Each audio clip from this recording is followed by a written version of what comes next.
The city on a hill. Notes about sleeping in a foreign bed. The right position always feels one turn away. Clean linen is a different type of clean than at home. Back home it smells of sea salt and citrus.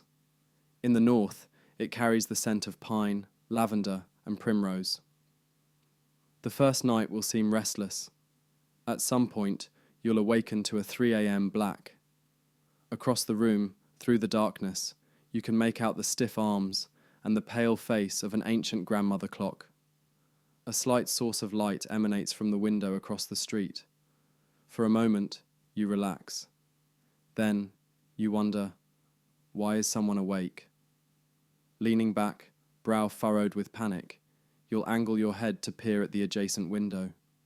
The breeze will swell, and the sheer white curtains will dance over the street. A whip of lightning cracks across the ocean of slick, zinc-plated roofs. Emerging beneath the curtains, an amorphous shape reveals itself.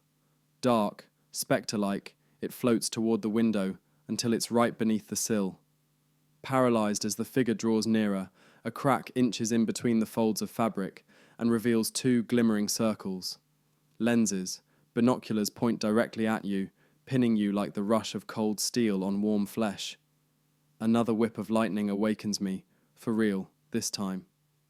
The rush of awakening from a nightmare, I suddenly knew it was one. Everything tingled. The dim remnants of deep sleep slowly faded from the corners of my body. Thunder roared across the sky. Rain pattered on our roof. Water trickled down the gutter. From the west, a draft punched through the feeble window. I feel sweat underneath me, the pillowy mattress, the sturdy wooden frame. To confirm that it was only a dream, a surveillance nightmare, I had to confront reality and look at the other window. I had to confront that this was my life now. Before the arduous move, I told myself I'd have one sweet memory that would act as a shelter. If life became too difficult, I'd close my lids and return, my eyes on the sea. In my memory, nothing but your face blocked the blue horizon. Your frizzy, salt-sprayed hair fell over your cheeks. You'd tucked it behind an ear with one hand. A useless gesture, as with the slightest breeze, it would persist until you decided to tie it back. Turning away, I'd see the thin, uncertain coastline. We sat in a fisher boat, two lovers with nets, picks, and a cooler. I like to remember us spending the entire summer like that, although the reality was probably more like a few weeks. By routine, we'd row off the coastline, dive, and surface with fish in hand. We'd pierce a thin needle through their skull. It was the most humane way, painful, yet blinding. Then we'd row back to shore to smoke our findings. "Let's go again," you'd said.